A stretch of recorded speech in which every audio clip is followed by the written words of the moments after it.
अस्सलाम वालेकुम dear students, उम्मीद करता हूँ सब खैरियत से होंगे। आज हम अपना next topic second year physics chapter number 12 से डिस्कस करने जा रहे हैं, जो कि है गॉसेस लॉ। ये एक बेसिक फंडामेंटल लॉ है जो कि इम्पोर्टेंट है। शॉर्ट क्वेश्चन के लिए अमूमन आपसे पूछा जाता होता है, और इसकी जो एप्लीकेशंस हैं जो हमारे नेक्स्ट टॉपिक में डिस्कस की जाएंगी, वो आपकी लॉन्ग क्वेश्चन के अकॉर्डिंग इम्पोर्टेंट है। चलिए स्टार्ट करते हैं गॉसेस लॉ को। सबसे पहले कि गॉसिस लॉ का यूज़ क्यों होता है, गॉसिस लॉ किस लिए इस्तेमाल होता है। तो इसका मैं बता चलूँ कि गॉसिस लॉ बेसिकली किसी भी चार्ज से जो बनने वाली फील्ड होती है, उसका जो फ्लक्स होगा, ठीक है, इलेक्ट्रिक फ्लक्स, उसको कैलकुलेट करने के लिए आप गॉसिस लॉ का इस्तेमाल करते हैं। आई रिपीट के जो चार्ज है, चार्ज से बनने वाली फील्ड और फील्ड का जो फ्लक्स होगा, ठीक है, यानी कि इलेक्ट्रिक फील्ड का फ्लक्स होगा या चार्ज का जो फ्लक्स होगा, उसको फाइंड करने के लिए गाउस लॉ का आप इस्तेमाल करते हैं। जैसा कि मेरे पास एक आर्बिट्ररी शेप है, एक शेप है, उसके अंदर डिफरेंट तरह के चार्जेस पड़े हुए हैं, लाइक, ठीक है। तो और वो डिफरेंट जगहों पे हैं, उनमें डिफरेंट तरह का डिस्टेंस है, यानी कि ये यूनिफॉर्मली नहीं है, इनका जो फासला है वो डिफरेंट है एक दूसरे से। तो हम इसकी वजह से जो है वो फ्लक्स को क्या करेंगे, कैलकुलेट करेंगे हम बारी बारी, हर एक जो है वो चार्ज का क्या करेंगे, फ्लक्स फाइंड आउट करेंगे। और इन सब फ्लक्स को जब ऐड करेंगे, इन सब चार्जेस के फ्लक्स को, तो हमारे पास टोटल जो है वो क्या आ जाएगा, फ्लक्स आ जाएगा। चलिए स्टार्ट करते हैं। Suppose there are many charges Q1 Q2 Q3 up to Qn enclose in close surface, जिसको गॉसियन सरफेस कहते हैं, क्योंकि गॉसियन लॉ को अप्लाई करने के लिए जो आपका सरफेस होना चाहिए वो क्लोज होना चाहिए, जो कि इंशाल्लाह आगे पढ़ेंगे। और गॉसियन लॉ को अप्लाई करने के लिए आपको सबसे पहले एज्यूम करना है गॉसियन सरफेस, ठीक है। तो हमारे पास ये पूरा गॉसियन सरफेस होगा जहाँ पे आप लोग गॉसियन लॉ को अप्लाई करोगे। तो हमारे पास यहाँ पे n नंबर ऑफ चार्जेस हैं, ठीक है, जो कि इंक्लोज हुए हमें सरफेस के अंदर। Let us compute the total electric line passing through that surface. हमने ये डिस्कस करना है या इसको फाइंड आउट करना है कि इस पूरे सरफेस में से, ठीक है, इस पूरे सरफेस में से कितनी जो है वो इलेक्ट्रिक फील्ड लाइंस क्या कर रही हैं, पास करके जा रही हैं।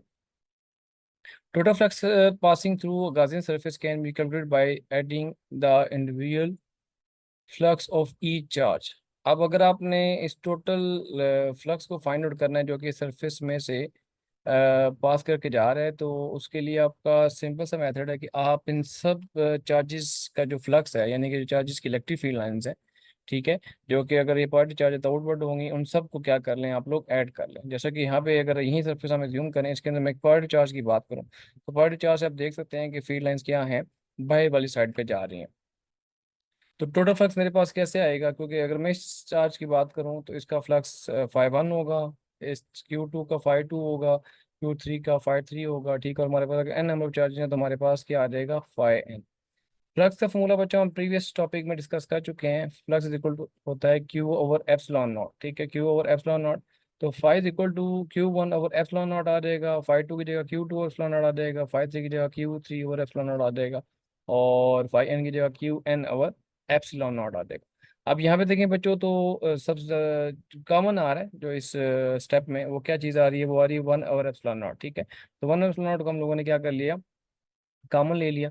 तो पीछे रिमेनिंग क्या रह जाएगा हमारे पास, ऊपर Q1 Q2 Q3 up to Q1। तो ये बच्चों, ये जो Q1 Q2 Q3 है, ये टोटल चार्ज होगा जो इस सरफेस के अंदर क्या है, इंक्लोज हुआ हुआ है। तो इसकी जगह, इस पूरे की जगह जो हमारे पास छोटे छोटे चार्जेस यहाँ पे हम लोगों ने डिस्ट्रीब्यूट किए हुए थे, ठीक है, तो उन सबको अगर मिला के हम लोग Q लिख लें, तो Q क्या होगा, ये टोटल चार्ज, इन सबको सम करें ना तो एक टोटल चार्ज आएगा आपके पास, उसको हम लोग क्या लिख लेंगे, कैपिटल। क्योंकि जब स्मॉल क्वांटिटीज को आप ऐड करोगे तो एक बड़ी क्वांटिटी बनेगी, तो उसको प्रेजेंट करने के लिए, ठीक है, उसने कैपिटल क्यू लिख दिया, क्योंकि अब ये चार्ज क्या हो जाएगा, अगर आप इसको सबको ऐड करेंगे तो बड़ा चार्ज बन जाएगा, ठीक है, उसकी वैल्यू बड़ी आएगी, तो डेट्स यहाँ पे क्यू आ गया।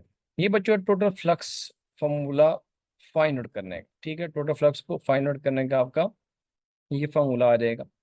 अब इसी की अगर स्टेटमेंट यहाँ से अगर हम डिफाइन करें, क्योंकि यही फॉर्मूला हमने ड्राइव करना था कि आप लोग कैसे जो है टोटल फ्लक्स को, इलेक्ट्रिक फ्लक्स को कैलकुलेट कर सकते हैं, तो यहीं आपके पास गासिस लॉ की स्टेटमेंट बनेगी। स्टेटमेंट क्या बनेगी बच्चों, total flux passing through a close surface, क्योंकि ये जो सरफेस है ये आपका क्लोज है, is equal to 1/ε0 time total charge enclose. ठीक है, क्योंकि ये फ्लक्स है, total flux is equal to क्या है, total charge per unit epsilon not. ठीक है, यानी कि Q/ε0 आ जाएगा। जैसे उसमें लिखा हुआ है कि total flux passing through a surface is equal to 1/ε0, ये 1/ε0 टाइम टोटल चार्ज इनक्लोज। ठीक हो गया। तो फ्लक्स जो है वो डायरेक्टली पोर्शन आ जाएगा चार्ज की, जितना चार्ज ज़्यादा होगा बच्चों वहाँ पे आपके पास फ्लक्स की वैल्यू भी उतनी ही ज़्यादा आ जाएगी। तो ये इसका फॉर्मूला आ गया, Q phi total is equal to 1/ε0 into Q. तो यही आपके आप लोगों ने क्या करना था, इसको ड्राइव करना था। शॉर्ट क्वेश्चन में अगर आ गया गाजी लॉ, तो बस आप लोगों ने ये स्टेटमेंट और देन आप लोगों ने ये फॉर्मूला लिख देना है, आपका ये टॉपिक जो शॉर्ट क्वेश्चन के अकॉर्डिंग है वो कंप्लीट हो जाएगा। इसके बाद बच्चों नेक्स्ट जो इसकी एप्लीकेशंस आएंगी वो हम डिस्कस करेंगे। एप्लीकेशन में सबसे पहले एप्लीकेशन है Gauss law use to find electric intensity at any point. Gauss law आप फाइंड करने के लिए इस्तेमाल होता है इलेक्ट्रिक फील्ड इंडस्ट्री को। किसी भी जगह के ऊपर अगर आप लोगों ने इलेक्ट्रिक इंडस्ट्री को फाइंड आउट करना है तो आप लोग गाजी लॉ को वहाँ पे अप्लाई कर देंगे। ठीक है। दूसरा बच्चों, Gaussian surface must be in 3D shape. याद रखें जो गाजियन सरफेस है जो आप लोगों ने यहाँ पे एज्यूम किया था ऊपर, क्योंकि गाजियन लॉ को अप्लाई करने के लिए जो आपको गाजियन सरफेस चाहिए तो वो 3D में हो। यहाँ पे तो समझ लें आपके सामने ये 2D बना हुआ है। ठीक है, ये टू डायग्राम। तो ये आप लोगों ने जो एज्यूम करना है गाजियन सरफेस वो आपका मस्ट भी होना चाहिए 3D शेप।